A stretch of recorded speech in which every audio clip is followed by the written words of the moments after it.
Hey guys, it's Ryan here, bringing you episode number 6 for the F1 2012 Career Mode series. And we are in the Gilles Villeneuve circuit in Canada for 18 laps around this very, very famous track. And we are starting at the back today, as sadly we crashed out in qualifying, as we went a bit too aggressive coming into the Wall of Champions, and you know what happens, we crash into the wall. So, it's going to be a hard task. As you can see, the setup there is on the screen. It's mainly a low downforce track, so I would recommend running as low as possible. The wings, the gears, but have the balance on 7 because you want a lot of turning in these corners, as there are a couple of fast flowing corners. For this race, we're going to be starting on the primes again, like we did in the first episode in Australia, and we're going to hopefully pit on lap number 9 and run cautious, as we're going to not make the mistake we did in Monaco and run aggressive, and we have to fuel save for the full race. So we're going to be leaving the garage now, and we're going to be got a hell of a task on us today. As we are onto the grid, we have Hamilton on pole position yet again, and he is hoping for a second consecutive win, as last time he won out in Monaco. De Resta is in the top 10, and we are at the back with a HRT of Carter Kane and Petrov in front of us.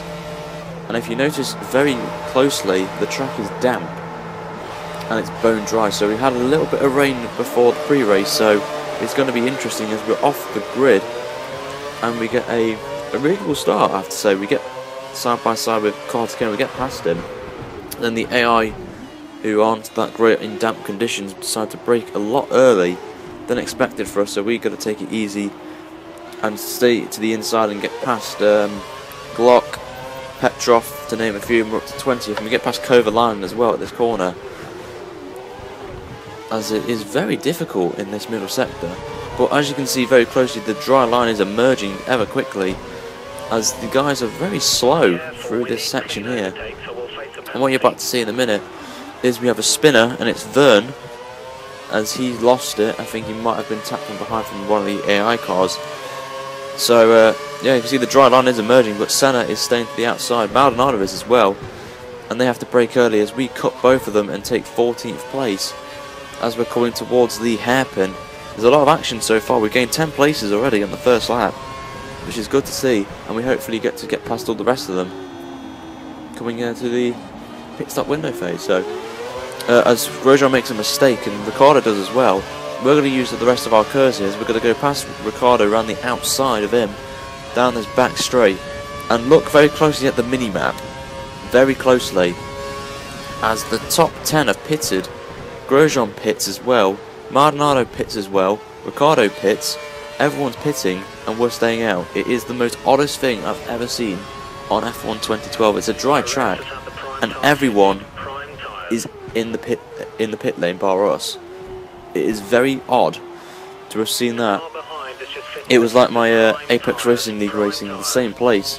Everyone pitted on lap 1, but very odd. And if you guys have seen that before, where all the AI pit on the same lap, on the first lap, let me know in the comments in this one. So we're moving on to lap 5. You can see the gap is 12 seconds from Perez and Grosjean, who have pitted obviously. And you saw that I made a mistake coming out of the exit of the right-left chicane in the middle sector. But as you can see, we are up on our current time of a 1:17.4, as we're going to use the remaining of the curves on this back straight, which I recommend to you guys on race pace, to use all your curves on, use about half your curves on this back straight and then half the curves on the main straight. So hopefully you guys can get quicker here. As you can see, we cut a bit of the exit of the last corner, and we get a warning. But we get the fastest lap of a 17 flat, 4 tenths up on our best time, and we drop it straight to cruise to reduce the tyre wear on the rears. So hopefully we can just do some short shifting. As Grosjean and Perez have gained on us though by half a second, so I think they are quicker in the last sector. So hopefully these guys can challenge us when we enter the pit stop phase. So we're on to lap number 8 now, and we are 7 tenths off the pace as we go really wide at the hairpin and make contact with the wall. Luckily though, like we did in Monaco, we don't have any damage. But as you can see, Grosjean now 9 seconds behind us, and we have to react to this, and we are going to pit this lap 1 lap more earlier than we were expected to do on lap number 9. So I think it's the right time to pit. We put into lean. As you can see, the clouds are going away, and it's going to be a nice sunny end to the race. We hope so, as we're going to come into our pit box now. And once again, the Force India team have a great job of a pit stop. Just under 4 seconds. It's good for Force India. And as you can see, we lose the lead to Perez and Grosjean, who takes the lead of the race as he took Perez on the back straight. But luckily we have a lapped car in front of us of Nico Rosberg, so hopefully we can get past him as we make our pursuit for Perez and Grosjean for the lead, as we are on lap number 9, and we are on the super soft tyre, so we will have the advantage over Perez and Grosjean as they're only 3 seconds up the road, and also as well they are squabbling for the lead, and Schumacher is 8 seconds behind them. We don't have to worry about him as he is on the slow tyre on the super softs. But on this outlap we're going to take it nice and smoothly and get the tyres warmed up, and we put it into fast mode as we're going to go to the back straight and the main straight as well. So we're going to skip 2 laps and go on to lap number 10 here, as we can see Grosjean and Perez squabbling for the lead yet again, and we're catching them very closely. We get the fastest lap of 16.1, but we have a problem of Rosberg slowing down, and he is on the option tyre as well, so it's going to be hard to get past him. But he does the safe option and lets me through, but we have gained ever closely now on Perez, as Grosjean has pulled a slight gap on him, maybe about 1.5 seconds now, the gap between those two, as I'm pushing this car to the limit. As you can see, we have gained ever so much on Perez. We're now only 7 tenths behind, and we're into the slipstream now of Perez as we're coming down under the DHL bridge towards the end of the middle sector, and we are closing in on Perez, hinting a sniff of a move down the back straight with DRS here. As we're starting the final sector, we are up. We are now the fastest of anyone in the middle sector by a tenth, as Rosberg is getting very close to us there onto the back straight. But we're coming down this back straight now, and we're going to deploy DRS. Hopefully we can get this move done before the chicane, and we do so with a nice move around the outside, and we're up to 2nd place.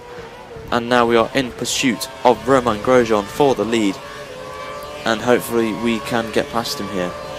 As we look in the back, and we can see Perez is now ever so half behind now, as we get the fastest lap of 15.8, and we are now 7 tenths behind Grosjean, as we are now in pursuit of more fastest laps. As you can see, we've got the fastest lap there of the race, but Grosjean's really struggling here. He's really struggling with his tyres here, as remember, he's been on these since lap 2, or when he pitted at the end of lap 1, so his tyres will be slowly going. But remember, Perez is as me and Grosjean are fighting, Perez has the chance of catching up, and he is. He's only 7 tenths behind here as we are coming towards the chicane. We're going to back it off a bit, give Grosjean some room, which we are doing, and it looks like we're going to try and make a move here towards the hairpin here, but we decide against the move, as we're going to take it. We're going to go around the outside of Grosjean, but we don't. Give some room to Perez, and he makes slight contact with us, but he gives Grosjean the opportunity to get away from me and Sergio. But remember, we have DRS, so we are going to gain all this speed back and the time back, as we're going to reach our max of 210 kilometers an hour. I don't know what it is in miles an hour, but if anyone knows what that is, then let me know, as we get a good exit through the chicane, and we're going to get in the slipstream of Grosjean. Looks like we're going to try and make a move here before turn 1, and we get the move done, a good move around the outside of Grosjean to take the lead with 5 laps to go, and we're going to put it into lean to save fuel as we are on +1, and we just want to save a bit of fuel and try and get another fast lap before the end of the race. But it's a job done, and now we've got to keep this position, as our tyres will be going off as well at this stage, as we came in 2 laps early than we were expected to do. But the gap between me and 3rd place is a second now, so it's going to be very interesting these last few laps. But we're going to now go on to lap number 14, the next lap, as we are pulling a gap now from Grosjean, with the gap now being, I think, 2 seconds. No, it's now 4 seconds now, and as you can see, we have set a 1.1 second gap gain in the middle sector, and it's gone purple. So this is going to be another fastest lap, hopefully, as we're coming down this back straight now. We're going to take a nice entry into that chicane, the last corner, and good exit. But we get a bit of gravel on the front right, as you saw there, and we do get the fastest lap of 15.6, as the gap is now 5.5 seconds from Grosjean, and it looks like we're going to comfortably guide this car home to another victory, our second victory of the season. But do remember, anything can happen in these races, as we get a bit of grass on the front left, which will give us a bit of less grip, and we're still going quicker. We're up by 0.047 of a second, and we've got a back mark up ahead which we all need to consider here, as the gap now is 6.3, so we are gaining 8 tenths on Grosjean and Perez. But we're going to now go on to the final lap now of the race, as we're going to take a nice smooth entry. We nearly hit the wall of champions. We don't want to do that again, like we did in qualifying. As we start the final lap of the race, it's we're up 4 tenths on our best time from the last lap.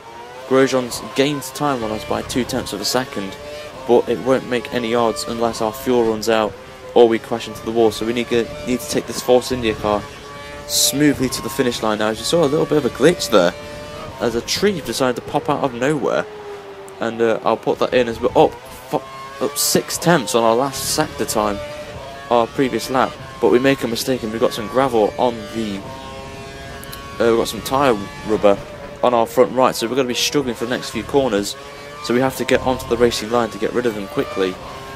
But the gap is still at 5.5 seconds from Grosjean and Perez, as we're going to be starting the last sector for the final time. We lock the front rights and go a bit wide, but we get back onto the racing line, get the job done, and we have gained on Grosjean by half a second, so we're going to be taking this car home. No issues with the fuel, as we're coming down the back straight for the final time for the Canadian Grand Prix. We just don't need to crash into the wall of champions, so we're going to take it nice and smoothly. Good exit, and it looks like we're going to take our second win of the season, and we do. It's another great win for the team, and it helps us in our championship fight with Fernando Alonso and Raikkonen, who I don't know where they are who don't know where they finished, so we're going to find out any minute now. But the results then, we have me taking the win with Grosjean second and Perez in third. Alonso, our main rival, is finishing in 6th place with Jenson Button in 8th.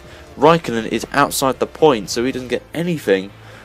So it is going to be very interesting to see this, the Drivers' Championship, in a minute, as we're going to take you through the other drivers' results, as we lapped 5 cars, notably the slow teams of Caterham, and a few of the Mauritius, and 1 Caterham car. That was in a very bizarre race from the start. As the Drivers' Championship, Grosjean has jumped to 2nd place, as we now have a 47-point gap from Grosjean and Button. Alonso's 50 points behind. Raikkonen's dropped a hell of a lot of places from 2nd to 5th, and that's not good for him, as Hamilton is in the points, as we said, in 10th place. Webber is outside the top 10, so he needs to improve going into the second half of the season. And in the constructors, we are now 7 points behind Lotus now, as we've jumped from McLaren. So hopefully we can fight for both the drivers and constructors championship this season, but we need help from our teammate Paul di Resta to hopefully get that place. But anyway guys, that is the end of episode 6 of Career Mode. Make sure you tune in to episode 7, which is in Valencia for the European Grand Prix. But till then, wherever you're in the world, have a great day, and till the next episode, I shall see you then. Take care, sayonara.